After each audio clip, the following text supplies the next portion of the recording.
Welcome to the debate. Today we're digging into something pretty critical: the widespread economic impact of the 2025 tariffs, specifically the ones linked to the Trump administration. Now, these policies, they've sparked a lot of discussion, and they really do profoundly shape the national economy. Absolutely. It's a topic with major implications. Right, so our central question today boils down to this. Are these tariffs essentially a hidden tax on American consumers? Something that's fueling widespread inflation and hitting lower-income families hardest? Or, alternatively, do the targeted protections they offer for certain domestic industries provide maybe a defensible economic counterweight, even with the costs everyone acknowledges? I'll be making the case that, overwhelmingly, these tariffs are that regressive tax, driving inflation and really hurting consumers. And I'll be arguing that we really need to look beyond just the immediate consumer pain, important as that is, to grasp the broader strategic goals and maybe some potential long-term upsides for the nation's industrial base, even. Yes, acknowledging those upfront costs. Okay, let's start with the direct economic reality then. The Trump administration's 2025 tariffs are, well, they're unequivocally a significant driver of inflation. They act like a hidden tax, imposing substantial, really quantifiable costs on American households. We often hear tariffs framed as, a tool against foreign competitors, maybe China. But the economic burden, it doesn't land in Beijing. It falls squarely on American importers. That's generally how the mechanism works, yes. Exactly. And these importers, they pass that increased cost directly to retailers, who then, pass it straight to the consumer. This expansion of tariffs in 2025, we're talking an average 18.6% tax on thousands of Chinese imports. It isn't some abstract policy number. It's a tangible hit to household budgets. Think about the ripple effect. A washing machine, maybe it cost $500 back in 2023. Now, it's closer to $650. Why? Because the raw materials, the components, steel, microchips sourced globally, they're subject to these tariffs. Your weekly grocery bill, up over 15% on many basic items, partly because of tariffs on imported foods or even packaging materials. Even getting a new smartphone means paying at least $100 more, reflecting tariffs on those complex electronic parts. The Peterson Institute, they've really dug into this, rigorously quantified it. They estimate the average U.S. household is now paying an additional $2,400 per year, solely because of these tariffs. This isn't just market fluctuations, or supply chain glitches we heard so much about. It's a direct consequence of this policy. And here's the crucial part. This burden, it's profoundly regressive. For a family earning, say, $30,000 a year, these tariffs eat up 3.2% of their income. That's a huge chunk for essential goods. But for someone earning over $200,000, that burden shrinks to just 0.6%. It's a hidden tax hitting those with the least disposable income the hardest, and frankly, making inequality worse. Okay, look, I certainly don't dispute the beta on price increases. And yes, U.S. importers bear that initial cost, which, as you said, often gets passed on. My perspective shifts, though, when we consider the intent behind these policies and maybe their strategic value. While those immediate consumer costs are undeniable, these tariffs do provide crucial, even if temporary, protection and strategic benefits for specific U.S. industries.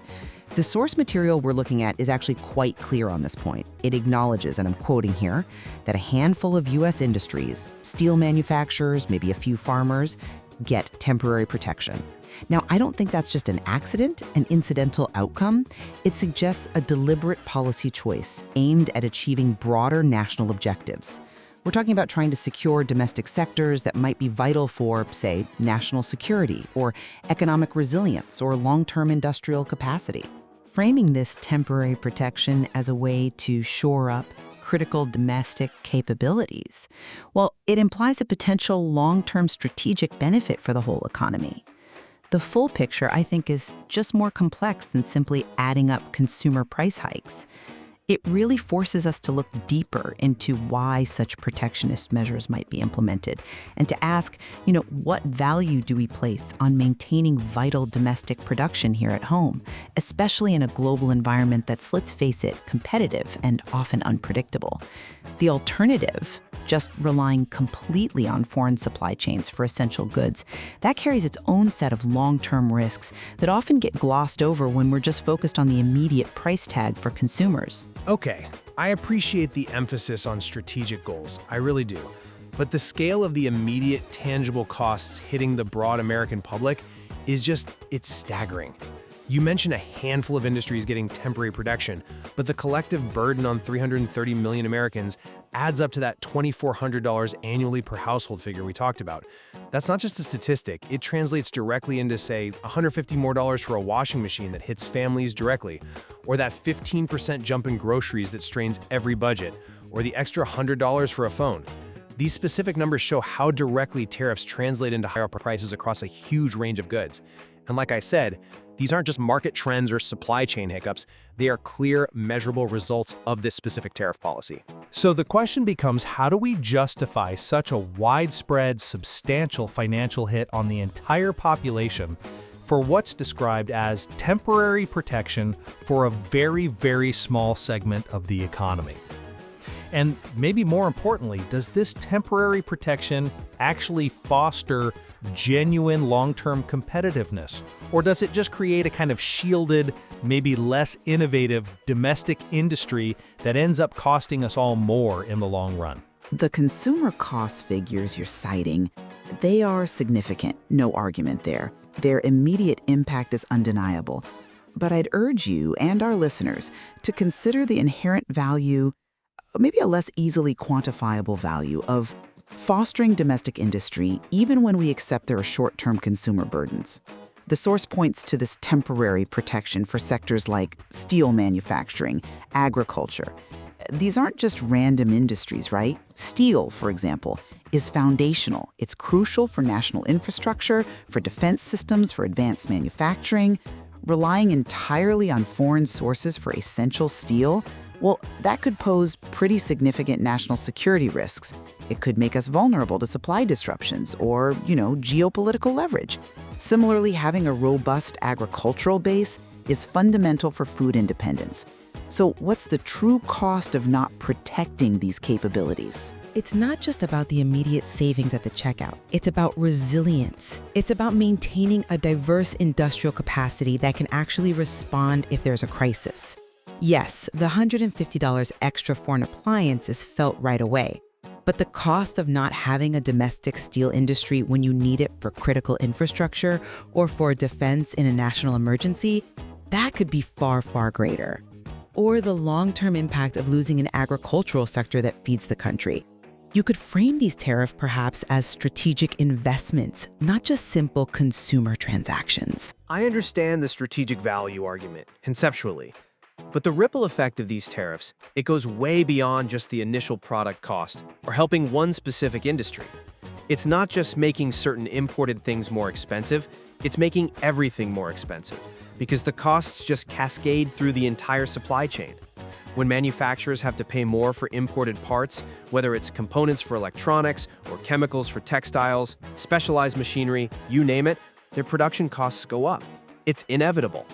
These higher costs for basic inputs then mean higher prices for intermediate goods, which then of course impact the final goods we buy.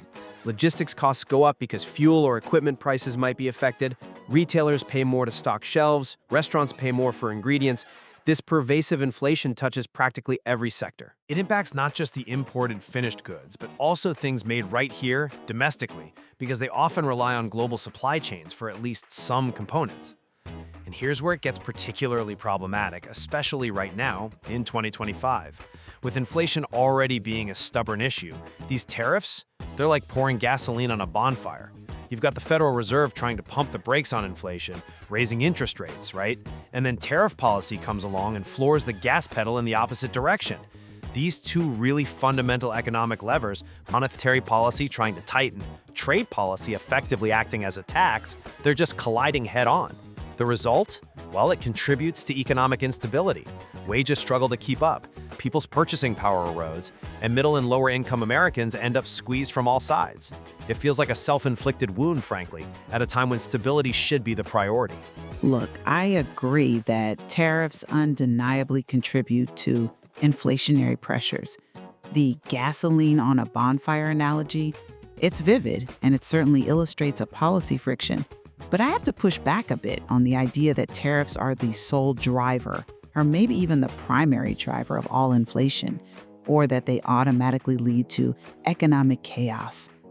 The global economy is incredibly complex. Inflation usually has multiple causes, wage growth, energy prices, those ongoing supply chain dynamics, geopolitical events. All of these could be factors in 2025. While the source we're discussing links tariffs to inflation, attributing widespread economic chaos solely to tariffs crashing into monetary policy might be, oversimplifying a much broader economic reality. I absolutely acknowledge that monetary and trade policies might pull in different directions sometimes. That happens. But the objective of providing temporary protection for domestic industries, especially in critical sectors, isn't necessarily contradictory to all other economic goals. You could see it as a separate, maybe justifiable policy aimed at long-term industrial strength, even if it comes with some short-term inflationary trade-offs. The real question then becomes one of balancing these competing policy objectives. Is the temporary, targeted support for a strategic industry a necessary cost to pay for, say, maintaining advanced manufacturing skills here, or securing essential resources, even if it does add to consumer prices for a while? It's a deliberate policy choice, arguably, trying to manage different national priorities, not just an act of, economic self-sabotage. That's a compelling way to frame it, but it feels quite disconnected from the lived reality for most Americans, especially when you circle back to the profoundly regressive nature of this. Well, this economic pressure, let's call it. It's not just that everything costs more, it's who bears the heaviest burden. Let's look at those figures again. Tariffs consume 3.2% of income for a family earning $30,000 a year. That is a substantial hit, impacting their ability to cover basic necessities, let alone save or invest or handle an unexpected car repair. Now compare that to the 0.6% for those earning over $200,000. They absorb these costs with minimal real impact on their lifestyle. This isn't just slightly inefficient economic policy. It feels like a regressive tax that's almost disguised as patriotism. It disproportionately hammers lower-income families, erodes their purchasing power, widens economic inequality, and creates this two-tiered system of economic burden. So how could a policy that so clearly hurts the most vulnerable people in our society, ostensibly in the name of the national interest, truly claim to be fostering a resilient and equitable economy? It seems like it's actively undermining the very people it might claim it wants to protect. I agree entirely that the regressive impact you're describing is a major concern. It's a point the source itself highlights clearly, and it's something we absolutely have to take very seriously in any policy analysis, no question. However, I think it's also critical to try and see the full economic picture, especially when we think about employment and regional stability. The benefits for those protected industries, steel manufacturing, agriculture, for instance, often translate into keeping or maybe even creating jobs. And these jobs span a wide range of skill levels, often directly employing the same lower to middle income workers you're rightly concerned about. So, while the overall effect, looking purely at consumer prices, might be regressive, the preservation of domestic manufacturing jobs in certain towns or the stability of farm employment in rural areas, that can offer a different kind of economic equity and security for those specific communities. For example, think about a steel worker in, say, a Midwest industrial town, or a farmer out in the heartland. They might face higher prices at the store, yes, but they might also gain stability from having continued employment in a sector that's getting some protection. Now, this doesn't wipe away the regressive impact on consumers overall. Not at all. But it does suggest that the calculation of who ultimately benefits and how they benefit becomes perhaps a bit more nuanced. We're talking about potentially maintaining diverse economic opportunities in places where they might otherwise disappear, which could lead to even greater hardship for some communities down the line, even if the primary burden right now falls broadly on consumers through prices. Okay, so to summarize my position, the 2025 tariffs are pretty unequivocally a significant engine of inflation. They place a hidden and deeply regressive tax on American families, costing them, based on estimates, around $2,400 extra each year.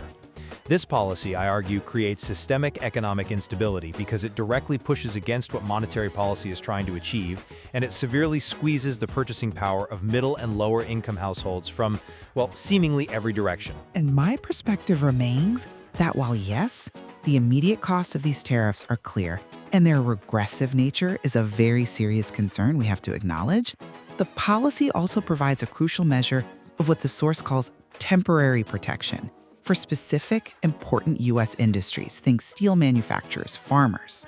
So a complete understanding, I believe, requires weighing these targeted, strategic benefits, potential benefits for national security, industrial resilience, and specific job sectors, against those broader, more immediate consumer costs.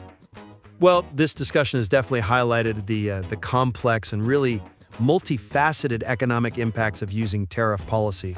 It certainly reveals the difficult trade-offs that are inherent in these kinds of decisions. Indeed, the long-term implications and figuring out the full balance of costs versus benefits, those remain really rich areas for continued study and public discussion, looking deeper into the material. It definitely demands that we keep considering all the different angles.